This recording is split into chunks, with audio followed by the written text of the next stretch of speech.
전치사 during과 for는 둘 다 언제 동안이라는 뜻을 가지고 있습니다. 그래서 우리가 이 두 가지 전치사를 헷갈리기가 쉬운데요. 자, 이번 시간에는 during과 for의 차이에 대해서 이야기 나눠보도록 할게요.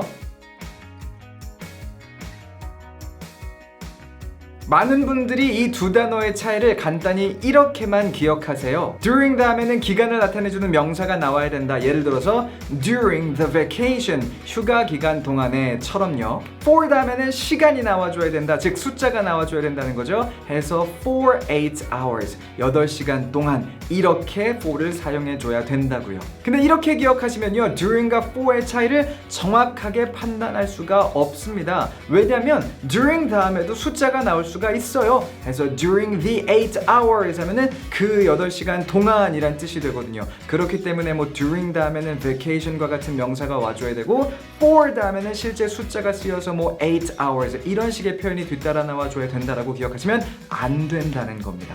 그럼 정말로 그 during과 for의 차이를 우리가 어떻게 구별할 수 있을까요? 자, 간단하게 이렇게 설명을 드릴게요. during이 사용되면요, 자, 언급된 기간 중에서도 한순간에 특정 시점에 내가 말하는 일이 일어났다는 뜻이 되고요. for를 써주게 되면 자, 언급된 시간 동안 그 기간의 전부에 걸쳐서 내가 말하는 일이 일어났다는 뜻이 돼요. 자, 예문들 보도록 할게요. For 2 hours I watched a movie. for 다음에 기간이 나오면 그 기간 동안 내내 해서 어떤 동작이 일어났다라는 거죠. For 2 hours, 2시간 동안 말 그대로 120분 동안에서 나는 영화를 봤다란 뜻이 되는 거예요. 그럼 이 문장은 어떤가요? During the 2 hours, I went to the restroom once. 포인트는 이거예요. during 다음에 시간이 나오면 그 시간 내내란 뜻이 아니고 그 시간 동안, 근데 그 중에서도 어떤 특정한 시점에 라는 뉘앙스로서 우리가 이것을 해석해줘야 된다는 거죠.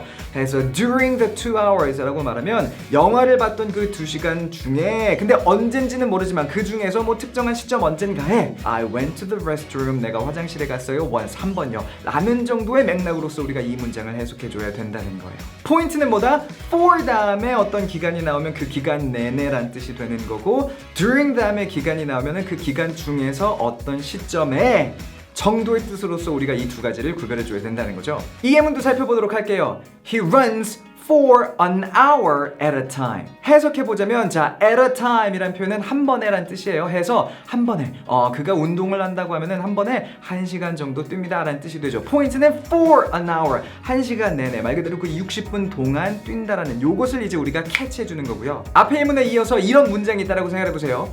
During the hour, he stops only once for a drink.